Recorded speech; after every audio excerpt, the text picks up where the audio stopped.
Paulo aos Efésios, capítulo 6, os versículos 1 a 4. Paulo escrevendo aos Efésios, no capítulo 6, versículos 1 a 4.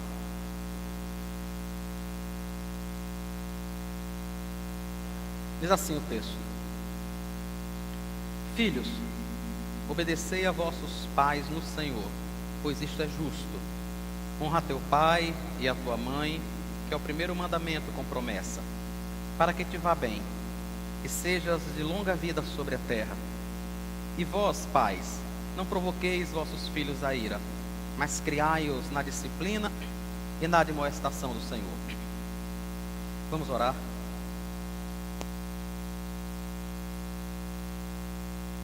Senhor Jesus, nós bendizemos o teu nome, te adoramos, te louvamos e te glorificamos, porque tu és Senhor sobre todas as coisas, porque tu és Deus e és perfeito. E trouxe cada um destes irmãos aqui nesta noite, e a mim também, para que nós possamos ouvir a tua palavra. Por isso nós te rogamos, Deus, ensina-nos pelo teu Espírito, por tua misericórdia. Fala com este povo, apesar de mim, Deus, e para a glória do teu nome.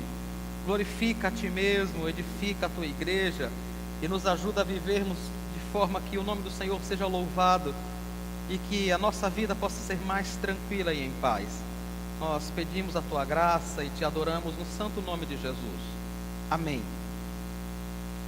Essa parte final do livro de Efésios, o apóstolo Paulo está tratando de diversas relações, né? Marido e esposa, as obrigações de um, as obrigações de outro. Hoje, como os filhos precisam lidar nesta relação. Logo depois, como é que patrões e empregados precisam se relacionar para a glória de Deus. Tudo isso é feito com o objetivo de que seja para o louvor do nome do Senhor. Essas coisas, irmãos, são feitas na realidade todas lembrando aquilo que ele fala no capítulo 5, no versículo 18 aí de Efésios, quando ele diz: não vos embriagueis com vinho, mas enchei-vos do Espírito. Somente estando cheios do Espírito, as mulheres podem se submeter aos seus esposos como ao Senhor. Os esposos podem amar as suas mulheres de forma sacrificial, como Cristo amou a igreja. E somente sendo cheios do Espírito, os pais podem criar seus filhos no temor do Senhor.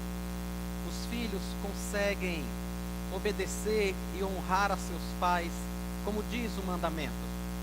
Então, essa proposta bíblica para a nossa vida, ela não é feita, irmãos, entendendo que qualquer pessoa possa viver dessa forma. Porque a Bíblia parte do pressuposto de que nós somos pecadores e falhos, e que o nosso coração é inclinado realmente a errar. E se o Espírito Santo não sustentar a mim e a você, se o Espírito Santo não nos motivar constantemente, nós jamais conseguiremos ser esposas que amam e que se submetem aos seus maridos como a igreja se submete a Cristo. Jamais teria uma pessoa que não é cheia do Espírito Santo, que não se importa com Cristo. Esta pessoa jamais se importaria em amar a sua esposa de forma sacrificial. Não tem como. A pessoa distante de Cristo, ela é extremamente egoísta. Ela pensa sempre nela, primeiro nela. E mesmo quando ela pensa em fazer algo pelo outro, não tenha dúvida, de alguma forma ela vai se beneficiar com isso. Porque é assim o coração daquele que está distante de Deus. Aquele que tem a Cristo em seu coração, pelo contrário, é necessário, é na realidade inevitável que ele tenha uma vida assim. Da mesma forma que eu e você não teríamos como exigir de uma jaqueira que ela dê laranja, é natural que a gente espere que uma jaqueira dê jaca. Não é o normal. Nós esperamos que um pé de laranja dê laranja. Nós não podemos jamais exigir de uma laranjeira que ela dê uma outra fruta qualquer. Então isso que a gente está propondo nesses dias, irmãos, e eu sei que não é fácil, isso aqui realmente é desafiador, realmente é duro, mas o que eu queria que você comparasse, que você pensasse e avaliasse, é se isso é bíblico. Tá? Ao final de cada sermão desse, eu não queria que você se perguntasse se é aplicável à nossa cultura. Eu não queria que você ficasse pensando assim, será que isso não é porque o pastor Edward é muito tradicional, ou é muito dessa forma, ou é muito daquela forma? O que eu queria que você se perguntasse é, isso é bíblico? Sabe? É que você se voltasse para Deus mesmo, como fizeram aqueles irmãos da cidade de Bereia. Paulo pregava, e aqueles irmãos se voltavam para a Bíblia, para conferir se é assim. Então, com toda certeza, nós que somos falhos e fracos, é muito duro o discurso bíblico quando se refere ao modo como as mulheres devem se portar com relação aos seus maridos, o modo como os maridos devem amar as suas mulheres até as últimas consequências, abrindo mão do bem-estar deles mesmos para cuidar delas. É muito duro entender que nós precisamos honrar aos nossos pais no Senhor. É difícil entender o quanto nós precisamos criar nossos filhos no temor e na admoestação de Cristo. Mas é isso que eu queria pedir a você. Ao final desse sermão, no decorrer dessa semana, ore a Deus, sabe? Se volte para a palavra do Senhor e procure verificar se aquilo que eu estou falando aqui está na Bíblia. Se confere. Se não está, irmão, por favor, esqueça. Esqueça mesmo, sabe? Se após orar, ler a Bíblia, você chegar à conclusão que aquilo que foi falado não reflete aquilo que está escrito na revelação, por favor, esqueça isso, sabe? Não diga a ninguém que você ouviu esse tipo de coisa. Não se sinta de forma alguma obrigado a pensar sobre isso. Mas, pelo contrário, se você entende que isso é a palavra de Deus, então isso traz uma obrigação sobre a sua vida e sobre a minha vida. Entendem que a informação, ela responsabiliza. Quando você chega para alguém e pergunta a essa pessoa, como é que você está? Como é que você está se sentindo com relação a isso? A não ser que você não esteja sendo sincero na sua pergunta, seja apenas para cumprir o protocolo, a resposta que a pessoa te der traz alguma responsabilidade sobre você. Porque se você está perguntando, é porque você tem algum interesse, é porque você tem alguma preocupação com o outro. Então sim, a informação realmente nos responsabiliza. A Bíblia diz que a quem mais se dá, mais será cobrado. Sabe, se ao final deste sermão você concluir que o que foi falado aqui é bíblico, é a palavra de Deus, então isso traz uma responsabilidade sobre a sua vida, para que você pare e peça graça a Deus, diga: Senhor, me ajude a viver dessa forma, porque esta é a vontade do Senhor para a minha vida. Então, nesse sermão de hoje, nós vamos discutir a relação entre pais e filhos, uma relação que honre e que glorifique a Deus. Como eu já disse nos outros sermões, antes de qualquer coisa, entendendo que o parâmetro para a família não é exatamente aquilo que é estabelecido em cada momento social, mas é aquilo que é estabelecido como princípio na Bíblia. Eu e você precisamos perceber, irmãos, que a Bíblia nos ensina através de mandamentos ou através de princípios. O que é que são mandamentos? Êxodo 20, 12. Honre a teu pai e a tua mãe. Isso é um mandamento, isso é um mandamento claro. Êxodo 20, 13. Não matarás. Isso é um mandamento. Mateus 28, 20. Vá por todo mundo, faça discípulos de todas as nações. São mandamentos claros para você e para mim. Agora a Bíblia também nos ensina por princípios. Por exemplo, quando a Bíblia diz que os filhos devem obedecer aos pais no Senhor, porque isso é justo. É óbvio que isso é um mandamento claro. Paulo está na realidade aqui refletindo o quinto mandamento da lei do Senhor, do decálogo, né? Ele está refletindo o quinto mandamento: honre teu pai, honre a tua mãe. O modo como eu e você vamos fazer isso em cada cultura, em cada momento, é claro que vai mudar. É óbvio que a casca muda, da mesma forma que o modo de cultuar muda. A igreja da Idade Média não tinha os instrumentos que nós temos, não tinha o equipamento de som que nós temos, e não tinha diversas outras coisas. Então, o modo, o lugar, o tempo, talvez, a duração do culto, essas coisas que são exteriores, elas mudam. Mas aquilo que é essencial vai permanecer, independente do momento cultural, independente da nossa avaliação do que é politicamente correto ou não. Aquilo que é princípio bíblico vai permanecer, porque a palavra de Deus, ela não cai em desuso. Ela não deixa de ser relevante, ela não deixa de ser eficaz. Agora é óbvio, o modo como esses princípios são aplicados a cada tempo, realmente isso muda. Mas aqui nós temos, irmãos, um mandamento direto do Senhor para a nossa vida. E Ele diz: filhos, obedeçam a vossos pais. O que é que nós precisamos fazer então e entender? Precisamos obedecer a nossos pais. E precisamos fazer isso no Senhor. Fazemos isso antes de qualquer coisa por temor a Deus. Lembra que quando eu falei das esposas, eu disse: olhe, as esposas não se submetem aos seus maridos porque eles merecem. Não se submetem a seus maridos porque eles são perfeitos. Se submetem aos seus esposos porque há uma orientação bíblica para isso. Os maridos não abrem mão da sua própria vontade para cuidar da vontade da esposa porque ela merece. Não é por isso. É porque é um mandamento de Deus para a vida dele. Aquele Deus, aquele Senhor que inventou o casamento, disse também que o marido deveria pensar primeiro nela. Não é porque ela mereça, não é porque ela seja boa, ou porque ela seja isso, ou porque ela seja aquilo, mas é porque é uma orientação bíblica para a vida dele como marido, para a vida dela como esposa. E há uma orientação bíblica para os filhos. É preciso que você obedeça a seus pais. E ele continua no versículo dizendo: porque isso é justo.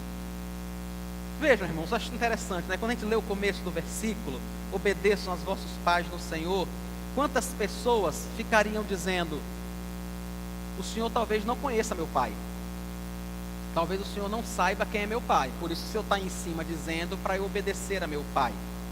Eu não conheço realmente seu pai, mas o Senhor conhece, e por isso é preciso que você obedeça a Ele no Senhor. Isso quer dizer que enquanto seu pai não mandar você fazer algo que desobedeça realmente a palavra do Senhor, é necessário que você se submeta a Ele. É necessário que você honre, que você respeite a autoridade de seu pai, porque a autoridade dele foi dada pelo próprio Deus. Se você der uma olhadinha em Romanos 13, lá diz que toda a autoridade pertence ao Senhor. Toda a autoridade foi constituída por Deus. E não há nenhuma autoridade que não tenha sido constituída pelo próprio Deus. Então os nossos pais foram constituídos autoridades sobre a nossa vida. E nós precisamos honrá-los, e nós precisamos obedecê-los, enquanto aquilo que eles nos pedirem não seja algo que desobedeça a Deus, que fira aquilo que está revelado na Bíblia. O quinto mandamento diz: honre a teu pai e a tua mãe. O apóstolo Paulo diz: obedeça a seu pai e a sua mãe. Mas se o seu pai e a sua mãe manda você matar alguém, você não precisa obedecê-los. Se o seu pai e a sua mãe manda você desonrar a Deus, você não precisa obedecê-los, porque você não pode fazer nada que desagrade primeiro a Deus, que é a quem você serve. Mas enquanto os nossos pais não fizerem isso, nós precisamos obedecê-los. Isso é justo. Até quando nós precisamos fazer isso? Até quando nós precisamos obedecer e honrar aos nossos pais? É óbvio que há um nível diferente de obediência para cada momento da vida. Por exemplo, à medida que eu e você assumimos mais responsabilidade, nós vamos tendo também mais liberdade. Isso é natural em qualquer cultura, para qualquer pessoa. Por exemplo, os muitos bebês que nós temos aqui na igreja, graças a Deus, eles não precisam se preocupar com nada. Os pais constantemente cuidam deles em tudo e suprem tudo que é necessário, mas eles também não têm liberdade nenhuma. Vocês imaginam Raquel dizendo a Luiz e Deise que roupa quer vestir? Theo dizendo: pai, eu não quero essa roupa, eu não quero esse sapato, eu quero aquele. Ou seja, à medida que eles não têm responsabilidade, eles também não têm poder de escolha, eles também não têm liberdade. À medida que os filhos vão crescendo, eles vão tendo liberdade e vão tendo responsabilidade também. Algumas vezes, quando o filho chega aos 18 anos, parece que na cabeça dele é como se dissesse assim: não, agora eu sou maior de idade, eu já sou maior, então eu posso escolher. E nós precisamos lembrar que o que determina a sua liberdade não é apenas a sua idade, mas é a responsabilidade que você pode assumir. É isso que determina a quantidade de liberdade que você vai ter, até onde você pode ir. Você pode namorar uma moça e casar com ela? Sim, é claro que você pode, desde que você possa arcar com as responsabilidades disso. Por isso, o namoro é coisa para homens, não é coisa para menino, não é coisa para menina, é coisa para quem está comprometido, para quem tem noção do que quer, para quem sabe que toda liberdade tem um compromisso. Então é óbvio que quando nós somos menores, nós precisamos obedecer muito mais aos nossos pais. Eles vão interferir muito mais na nossa vida. É óbvio que quando nós somos pequenos, ele vai escolher a nossa roupa. Quando nós somos mais adolescentes, eles vão regular os locais para onde nós vamos, os horários que nós vamos chegar, as companhias com as quais nós vamos andar. E eles fazem isso porque nesse momento nós ainda não temos maturidade, irmãos, suficiente para entendermos. Quantas e quantas vezes, adolescentes, nós somos facilmente iludidos, manipulados por coleguinhas, e os nossos pais mais maduros, presentes de Deus para a nossa vida, vão nos alertar e precisam fazer isso. À medida que nós crescemos, é claro que os nossos pais vão influenciar muito menos em nossa vida. É óbvio, Evelyn hoje está casada, e hoje o Senhor constituiu Tomás como marido de Evelyn. Evelyn não deixou de ser minha filha. Ela não pode simplesmente deixar de me honrar, como diz o mandamento. Mas é óbvio que a minha influência na vida de Evelyn hoje é infinitamente menor daquela que era quando ela era uma criança em casa, quando ela era uma adolescente. Hoje ela foi dada como presente a Tomás, Tomás foi dado como presente a ela, para que eles formem uma família que glorifiquem a Deus, para que os dois sirvam e caminhem juntos. Então eu preciso ter noção do que pedir à minha filha, do que falar com ela. Ela hoje é adulta, ela hoje é casada, ela hoje tem um esposo a quem ela deve prestar contas. Entendem que nós precisamos ter uma noção clara disso. Ela precisa ter uma noção clara disso. Não faz sentido Evelyn ficar me ligando para resolver as coisas da casa dela. Ela é uma mulher casada, ela tem um esposo com quem ela precisa resolver as coisas dela. É óbvio, é claro que ela poderia, e com certeza não há problema nenhum em pedir orientação a mim, ou pedir orientação aos pais de Tomás que estão aqui, e que farão isso com todo prazer, que farão isso com toda satisfação, até pela maturidade, pela experiência que a gente tem. Nós já vivemos mais do que eles, mas a nossa orientação hoje para eles é orientação, não é uma ordem, não é uma determinação. Eles hoje são adultos, responsáveis pela família deles. Eles hoje vão dar conta um ao outro e os dois diante de Deus, pela família deles. Então é claro que nós vamos honrar e obedecer aos nossos pais sempre, mas essa influência vai ser sempre menor à medida que nós estamos mais preparados para assumir responsabilidades.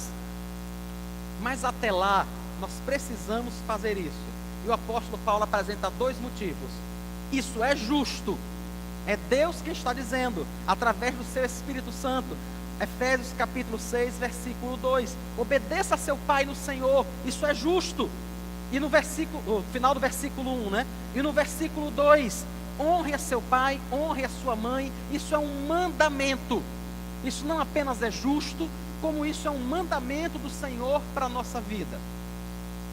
Na época de Cristo, vários vários fariseus tentavam ludibriar a manutenção e o cuidado com seus pais. Seus pais já tinham uma certa idade, precisavam deles, e eles se negando a ajudar aos pais, muitas vezes os fariseus diziam assim: pai, mãe, eu queria até te ajudar, mas o dinheiro que sobrou esse mês é corbã. Corbã era uma espécie de oferta que você oferecia no templo. O que ele estava dizendo ao pai?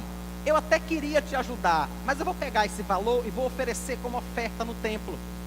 Com isso, os filhos achavam que estavam se livrando da responsabilidade de cuidar de seus pais. Eles, na realidade, irmãos, estavam procurando um meio de desobedecer a esse mandamento. Nossos pais serão sempre nossos pais, e nós precisamos honrá-los, precisamos cuidar deles, precisamos ampará-los. Quantas vezes, com o passar do tempo, eles vão ficando frágeis por causa da idade, por causa do próprio corpo físico, e não faz sentido, por exemplo, porque agora você é adulto, é forte, você está no vigor da sua capacidade intelectiva, tratar seus pais agora sem respeito. Não, pai, você agora é um idoso, você não sabe de nada, você tem que me obedecer. Não, mãe, você agora é uma idosa, você não sabe dizer nada não, você tem que me obedecer.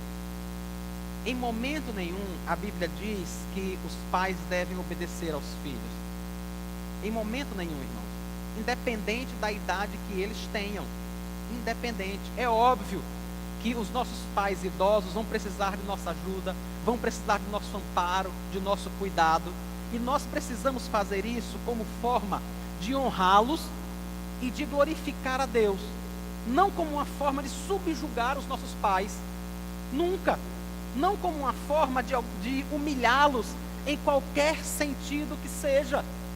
Eles sempre serão nossos pais, independente da idade que eles têm, independente se eles conseguem usar o WhatsApp ou se eles têm raiva desse negócio e de qualquer tipo de tecnologia. Continuam sendo nossos pais. Não faz sentido querer obrigar os nossos pais, porque nós achamos que o mundo agora não consegue viver sem um aplicativo de mensagens instantâneas. Não faz nenhum sentido nós agora queremos obrigar nossos pais a terem e funcionarem dessa forma. Não, pai, você tem que usar, não tem outro jeito. O mundo vive assim.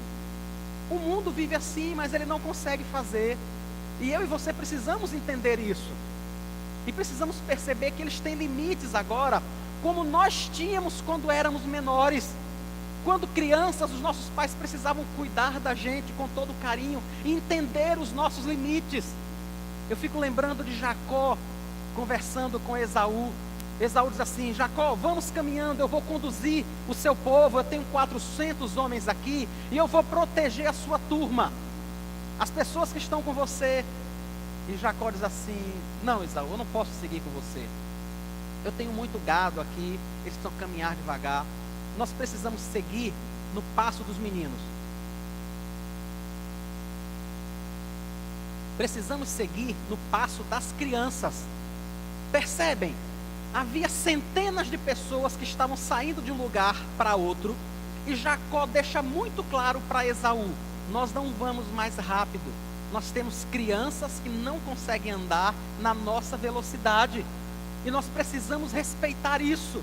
Da mesma forma, quando os nossos pais agora têm idade, quando eles já não conseguem andar com a força que nós andamos, com a disposição que nós temos, é o nosso momento de andarmos no passo dos nossos pais. É assim que nós honramos os nossos pais. É assim que nós cumprimos este mandamento. No versículo 3, ele fala sobre uma promessa para aqueles que fazem esse tipo de coisa. Para que te vá bem, que sejas de longa vida sobre a terra. A ideia é que o Senhor vai te abençoar, irmão. Como vai te abençoar se você obedecer sempre ao Senhor? Honrar o pai e a mãe é algo extremamente relevante. Extremamente relevante. Não é à toa que isso faz parte dos 10 mandamentos. E os 10 mandamentos não caducaram, não caíram em desuso, não são uma letra morta. Os 10 mandamentos permanecem ainda hoje sobre a sua vida e sobre a minha vida. Mas no versículo 4 agora ele fala do modo como os pais devem tratar os seus filhos. E vós, pais, não provoqueis vossos filhos a ira, mas criai-os na disciplina e na admoestação do Senhor. Algumas vezes, nós como pais, pecadores e falhos que nós somos, perdemos o controle, né? Perdemos a noção daquilo que exigimos dos nossos filhos, do modo como cuidamos dos nossos filhos. Não somos pais perfeitos em nenhum sentido. Qualquer pessoa que tenha um mínimo de bom senso, um mínimo de capacidade de autocrítica, vai saber que não é um pai perfeito. Mas o fato, irmãos, de não sermos perfeitos, o fato de sermos pecadores, não deve servir como desculpa para que não sejamos pais melhores, para que não cuidemos de nossos filhos como é a vontade do Senhor que a gente cuide. Pode ser sim, não só pode ser, como vai acontecer, de no cuidado com os nossos filhos, algumas vezes exagerarmos, algumas vezes passarmos dos limites, algumas vezes darmos liberdade demais, algumas vezes prendermos demais. Isso vai acontecer, isso é inevitável na nossa condição de seres humanos falhos que nós somos. Mas eu queria pedir a você que, por favor, mesmo percebendo isso, não use isso como desculpa, sabe? Para não consertar mais adiante, para não voltar, para não ter coragem de dizer assim para o seu filho: olhe, até hoje eu agia dessa forma, era possível fazer isso, mas eu estava errado, eu entendo que não dá para fazer mais. Quem nunca foi confrontado, né, pelo filho, ao dizer assim: ô pai, até ontem a gente podia fazer isso, hoje não pode mais? Não, hoje não dá mais, porque eu estava errado quando a gente fazia, porque nós erramos quando nós tínhamos esse tipo de comportamento. Mas algumas vezes a gente é orgulhoso demais, né? E a gente não quer mudar, a gente não quer admitir isso, a gente não quer entender que nós precisamos melhorar e que precisamos ajudar os nossos filhos a serem melhores. Então sim, talvez algumas coisas que nós fazíamos antes, a partir de agora não dá mais para fazer. Não dá mais, porque nós percebemos que isso não agrada a Deus, que essa não é a vontade do Senhor, que isso não glorifica a Deus. Precisamos seguir esse tipo de orientação que está aqui. Não provoque o seu filho a ira. A ideia é: não irrite o seu filho, não de forma desnecessária. Por que é que eu estou dizendo, irmãos, de forma desnecessária? Porque algumas vezes, cuidando do seu filho, ele vai se irritar, porque ele é pequeno, porque ele não entende que você está cuidando dele. Então, em alguns momentos, você vai estar cuidando dele de forma justa, de forma coerente, de forma bíblica, mas ele não vai entender isso, e ele vai ficar irritado. Em alguns momentos você vai despertar o seu filho, chamar ele mais cedo para cumprir um compromisso que ele precisa, um compromisso que ele assumiu com alguém, uma responsabilidade que ele tem em algum lugar. E algumas vezes o seu filho vai ficar chateado e vai dizer: não, eu não quero. E por mais que você diga a ele: mas meu filho, você não acertou isso? Você não combinou que faria isso? Não, mas eu não quero mais fazer. E nós vamos precisar ensinar a ele a cumprir o compromisso que ele assumiu. Sim, talvez nesse momento ele se irrite, talvez nesse momento ele fique irado, mas se vocês percebem que ele está irado de forma completamente injusta, que na realidade você está ajudando ele, você está ensinando ele, e ele está irritado apenas porque ele é pecador, porque ele não consegue perceber a lição, a importância da lição que você está dando a ele naquele momento. Não é desse tipo de irritação que o apóstolo Paulo está falando. Ele está falando quando eu e você irritamos nossos filhos por mero capricho, sabe? Por mero capricho. Por exemplo, quando o nosso filho está vendo alguma coisa na televisão e a gente senta perto dele e simplesmente muda o canal e começa a assistir o que a gente quer e pronto. Por um motivo muito simples: a televisão é nossa,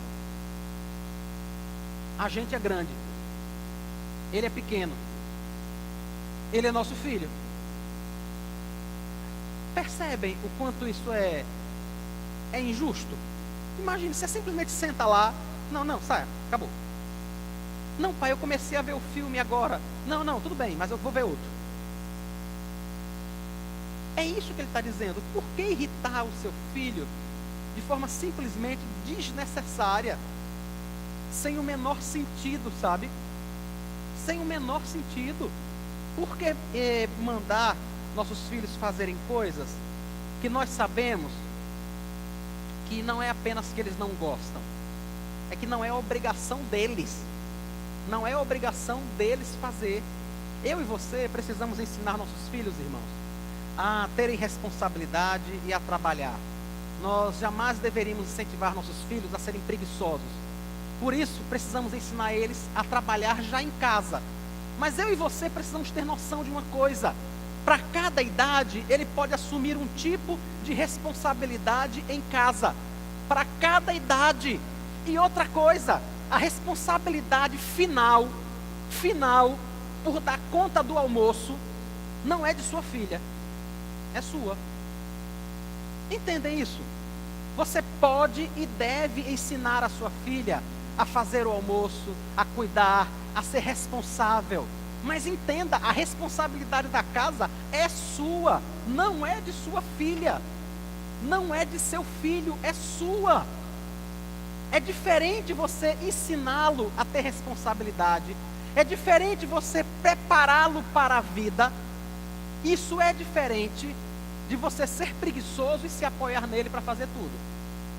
É bem diferente uma coisa da outra.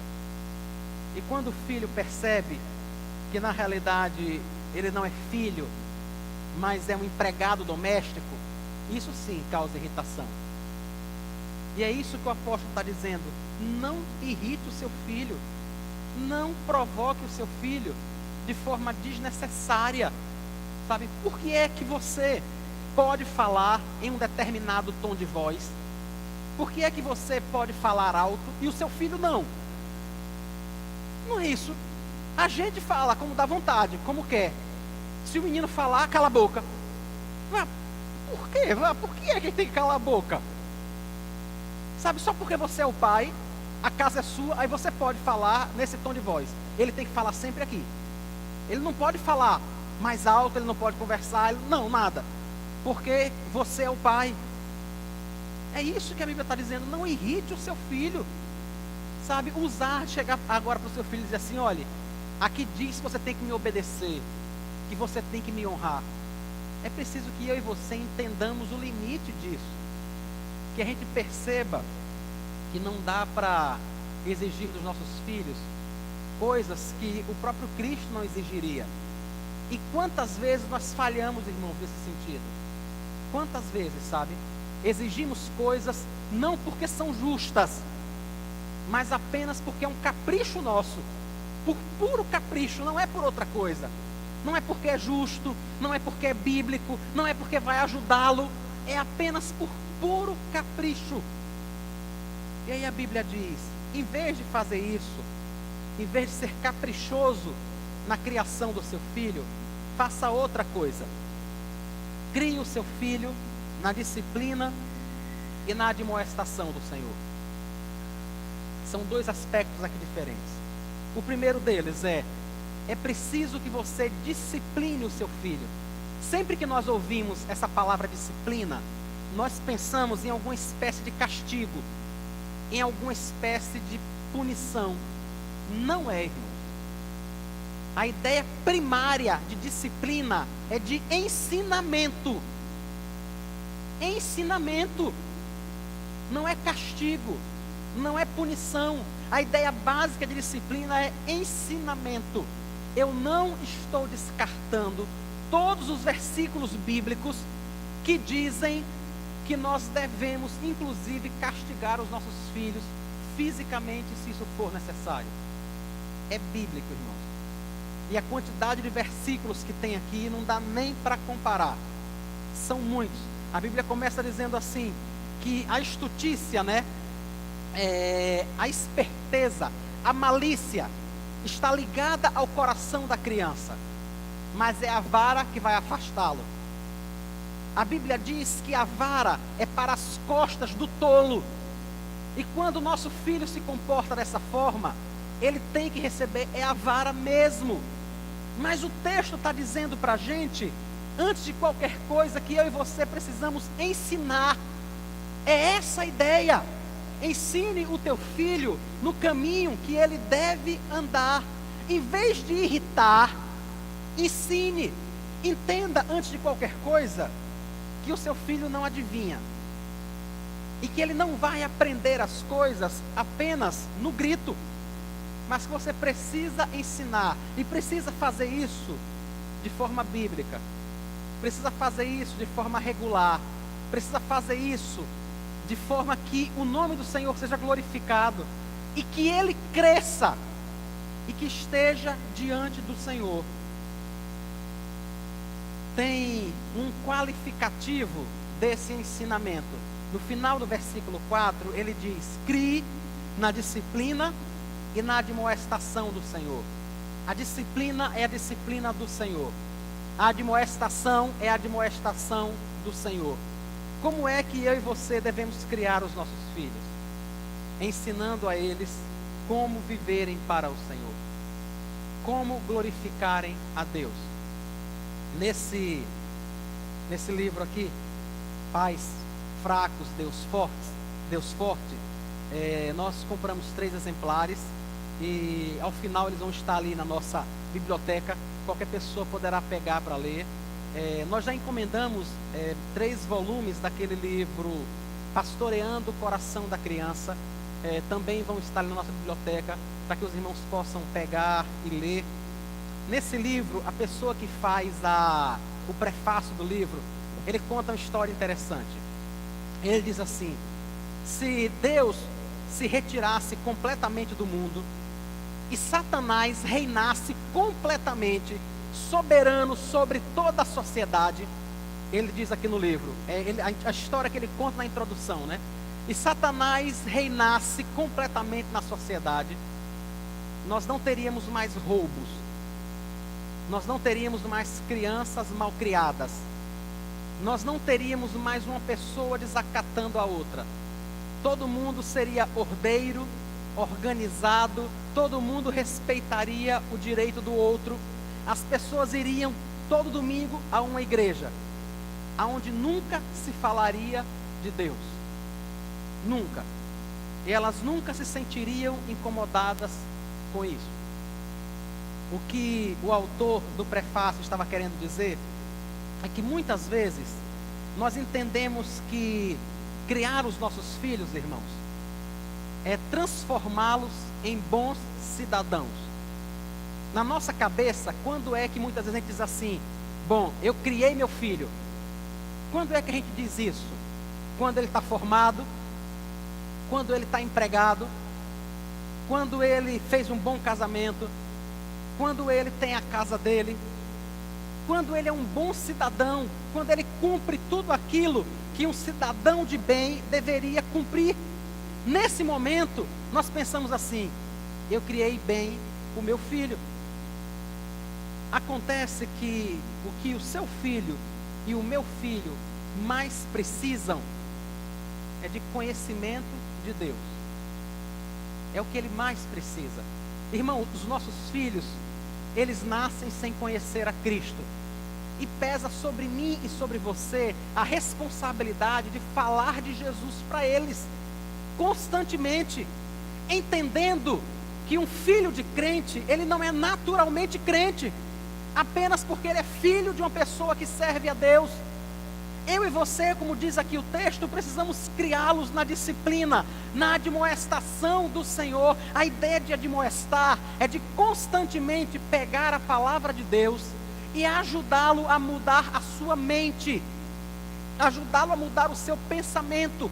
Como é que eu vou servir a Deus? É isso que nós precisamos ensinar aos nossos filhos. Agora entendam, eu não estou dizendo assim, pare de ajudar seu filho a ser um bom cidadão. Eu não estou dizendo para você não educar o seu filho como uma pessoa de bem. Não estou dizendo isso. Você precisa continuar a ensinar o seu filho, como nós fazemos.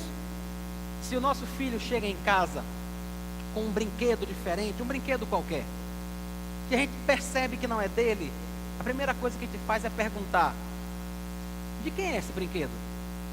Onde é que você pegou isso? E talvez ele vai dizer: não, eu peguei em tal lugar. E fulano de tal deixou você trazer? Eu não perguntei não. O que a gente faz? A gente olha para ele e diz assim: olha, isso é feio, não faça isso não. Você não gostaria, né, que alguém pegasse seu brinquedo e levasse, que alguém pegasse alguma coisa sua e levasse sem pedir a sua autorização? Então não faça assim não, isso é um negócio muito feio. Faça o seguinte: vá lá, devolva o brinquedo da pessoa, e você pode até pedir a ele para te emprestar. Se ele te emprestar, você leva para casa. Assim nós ensinamos o nosso filho a ser um cidadão de bem. E precisamos fazer isso. Mas precisamos ir mais além, irmãos. Precisamos nesse momento sentar com o nosso filho e dizer a ele que isso não é apenas feio, isso é pecado. Isso desagrada a Deus. Há um Deus no céu, há um Deus no céu que disse que nós não devemos pegar as coisas das pessoas sem pedir a elas. E é isso que nós precisamos dizer aos nossos filhos. E é nesse sentido que nós temos falhado tanto, irmãos. Tanto, sabe? Inúmeras vezes nós temos falhado nesse sentido. Nós nos preocupamos tanto com a formação deles enquanto pessoas, enquanto cidadãos. Quando os nossos filhos crescem, que são pessoas trabalhadoras, que são pessoas honestas, nós ficamos tão felizes, né? Nós ficamos tão satisfeitos, o nosso coração é como se a gente tivesse aquela sensação assim: eu cumpri o meu dever, eu fiz o que eu podia fazer.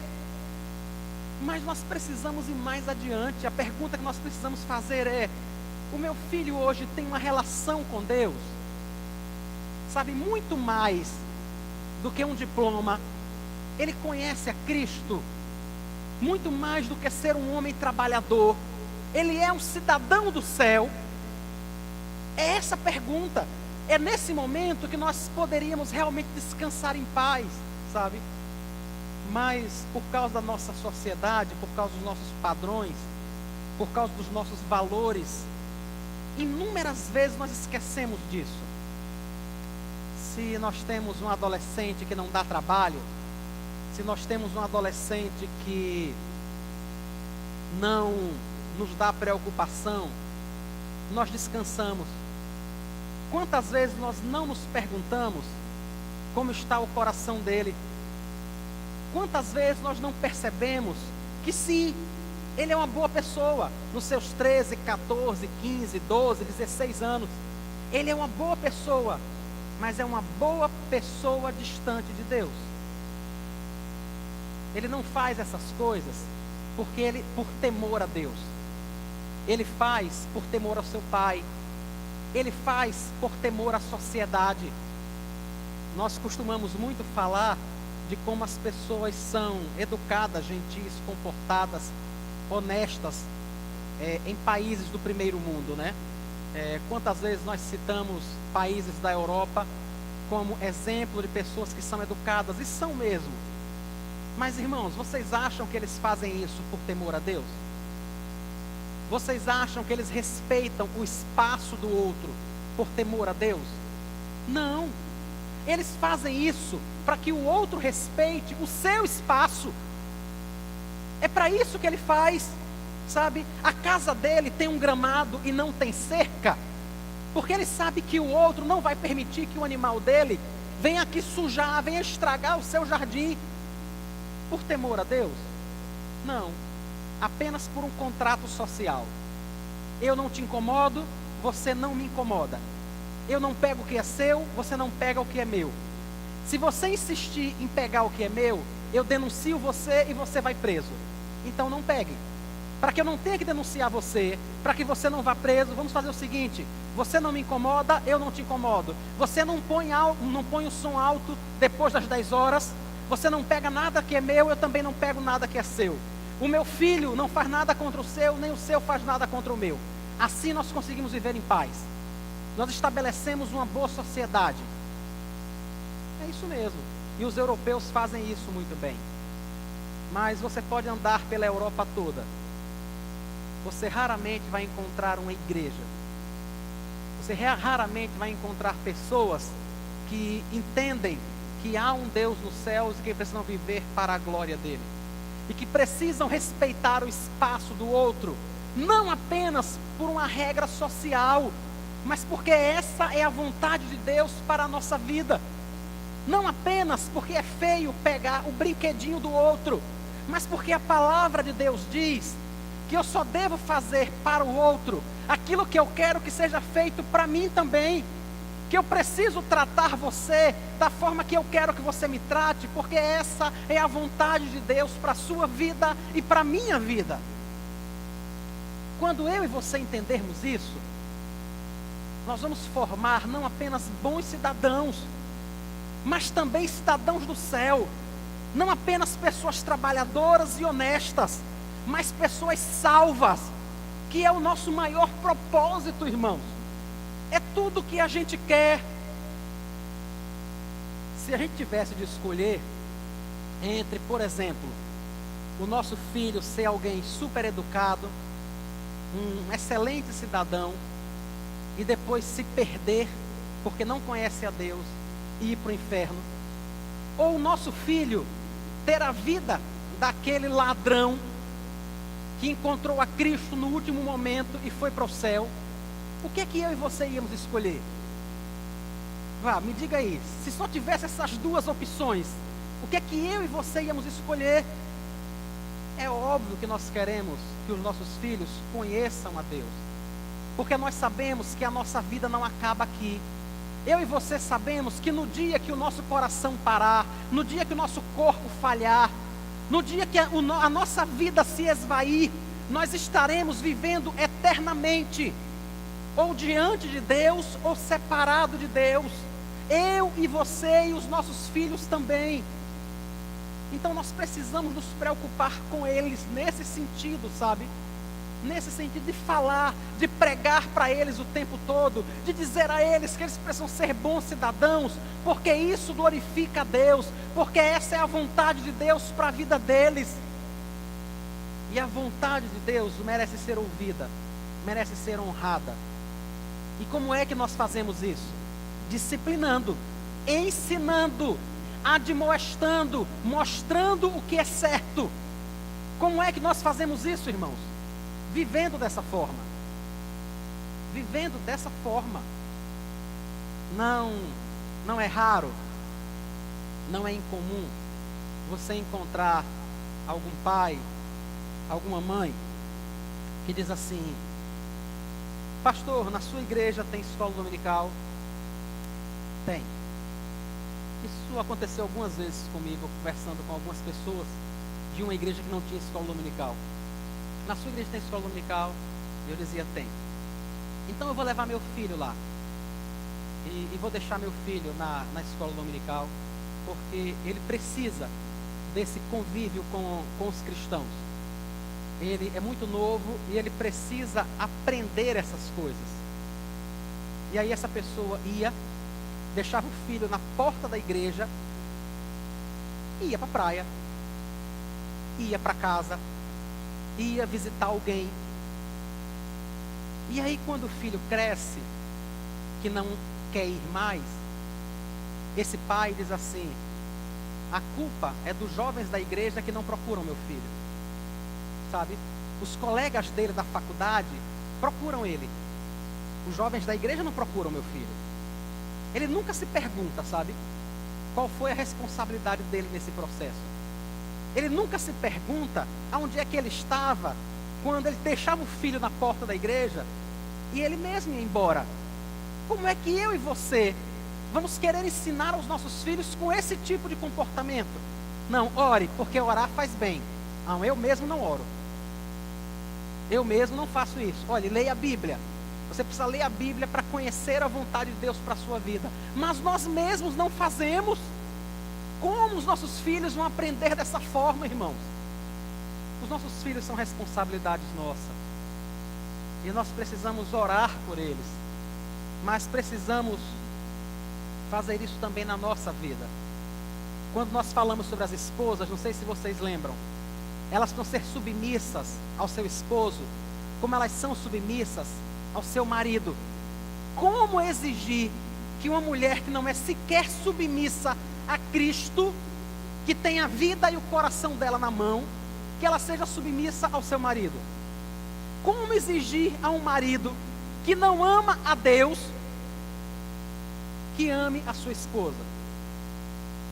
Como exigir de um pai que ele mesmo não busca a Deus, ele mesmo não se preocupa com a vida espiritual dele? Como exigir que ele se preocupe com a vida espiritual de seu filho? Ele não vai, irmãos. Ele não vai se preocupar. Por que é que vocês acham que no dia de ceia as cadeiras não cabem o povo aqui? Ah, me diga, por que é que vocês acham que é assim? No primeiro domingo do mês? Porque as pessoas acham que é um culto diferente, é um culto mais importante, e elas precisam estar aí nesse dia. E isso vai se perpetuando na vida dos nossos filhos. Eles aprendem, irmãos, muito mais com aquilo que eu e você fazemos do que com aquilo que eu e você dizemos a eles para fazer. É muito mais forte. Não adianta eu dizer para ele fazer uma coisa quando eu faço outra.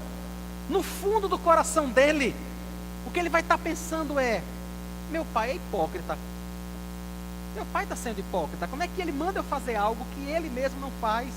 Como é que ele quer que eu tenha uma vida que ele mesmo não tem?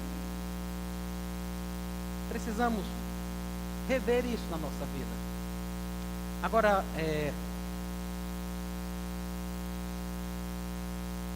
eu comecei dizendo que nós somos falhos, e somos fracos, e somos pecadores mesmo. E nós já erramos muito.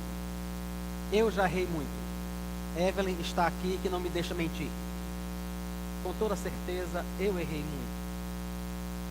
Mas talvez esse seja um momento de a gente pedir graça a Deus para mudar a direção da nossa vida, sabe? O Senhor trouxe você aqui nessa noite por um motivo. Eu tenho certeza que é Deus quem traz cada pessoa à igreja, a cada dia. É Ele quem faz isso, porque Ele tem algo para falar com a nossa vida. Então, assim, tem coisas que eu e você podemos consertar. Tem coisas que não dá mais para consertar. Já passou, não dá mais para consertar. E não adianta agora eu estar me lamentando, eu estar me crucificando pelos erros que eu cometi e que eu não consigo mais consertar. Não tem jeito, irmãos. Eu errei mesmo, você errou mesmo. E tem algumas coisas que não dá mais para consertar. Então essas coisas, entregue a Deus.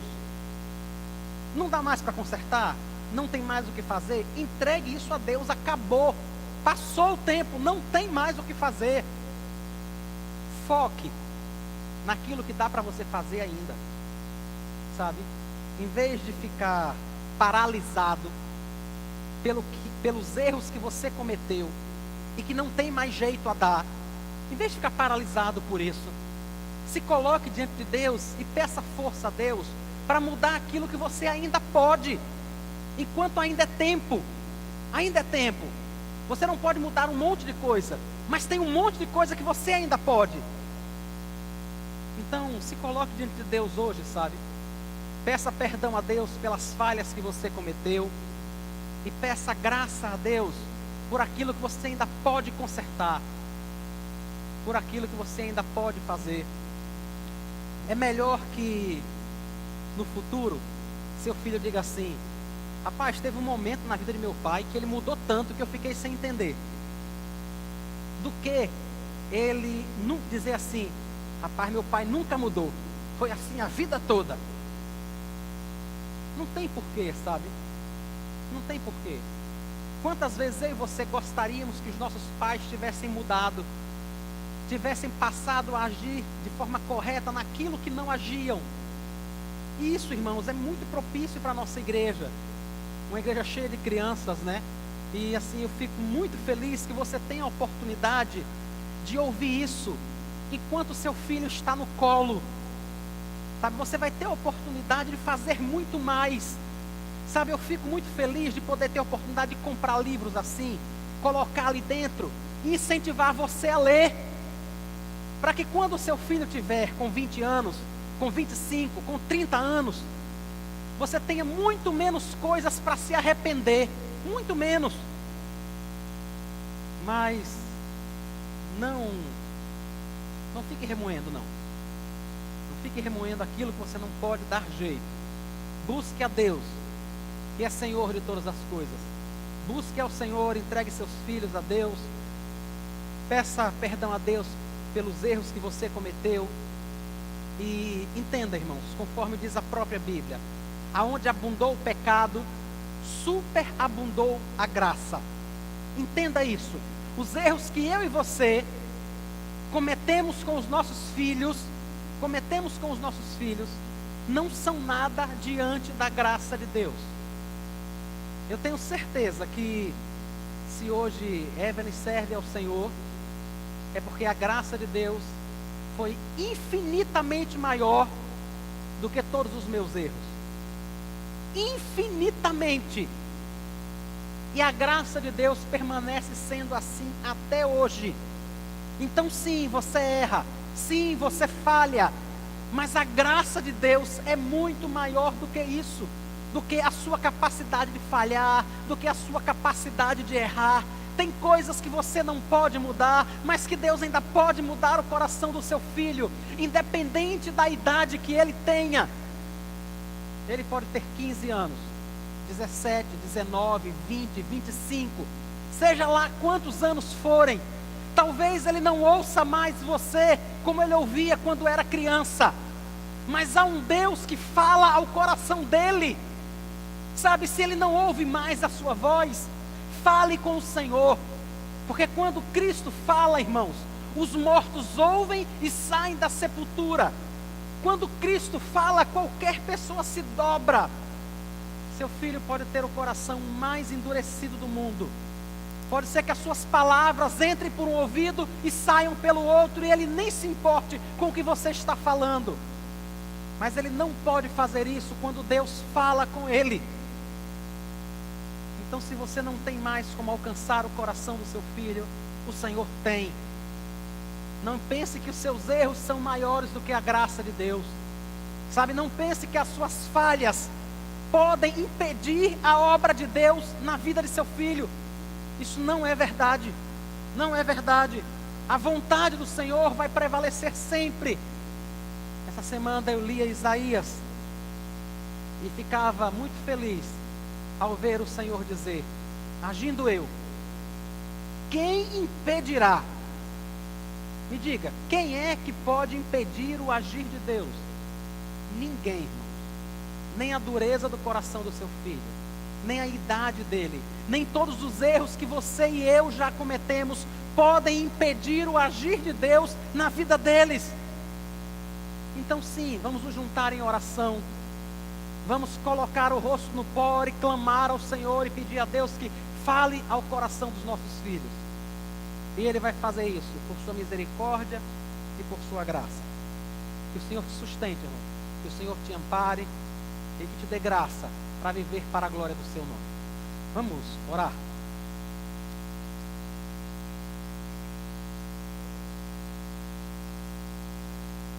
Senhor Jesus, nós agradecemos ao Senhor pela Tua palavra. Agradecemos ao Senhor porque somos despertados pela Tua palavra. Queremos também pedir perdão ao Senhor todas as falhas que cometemos com os nossos filhos. Nos perdoa, Deus. Nos perdoa, Pai, por todas as vezes que nós os irritamos, por todas as vezes que nós provocamos nossos filhos à ira. Nos perdoa, Pai, por todas as vezes que nós somos injustos com eles. Tem misericórdia de nós, Pai. Tem misericórdia. Nos perdoa pelas vezes em que nós não pregamos o Evangelho para os nossos filhos. Nos perdoa, Pai, pelas vezes que nós achávamos que estávamos sendo carinhosos com eles, quando na realidade estávamos ajudando-os a se afastarem do Senhor. Nos perdoa, Pai, no nome de Jesus. Nessa noite nós queremos, juntamente com o pedido de perdão, pedir ao Senhor que fale ao coração dos nossos filhos, que faça algo diferente na vida deles, Senhor, e na nossa vida também. Pedir ao Senhor que converta o nosso coração, Pai, no nome de Jesus. No nome de Jesus, converta o nosso coração. Nos ajuda a perceber a responsabilidade que temos com os nossos filhos, que nos foram dados pelo Senhor. E que ainda é tempo, Pai, de fazermos alguma coisa. E que ainda é tempo de nos lançarmos aos Teus pés, suplicando a Tua graça, para que a nossa vida seja mudada, para que a vida dos nossos filhos seja mudada, Deus. No nome de Jesus, nos ajuda, Pai, nos ajuda, Deus, no nome do Senhor. Nós não merecemos, Senhor, mas o Senhor é um Deus amoroso, e a Tua graça é muito melhor do que a vida. E onde abundou o pecado, superabundou a Tua graça e o Teu amor. É por isso que nós nos colocamos na Tua presença. E te oramos agora agradecidos, no santo nome de Jesus. Amém.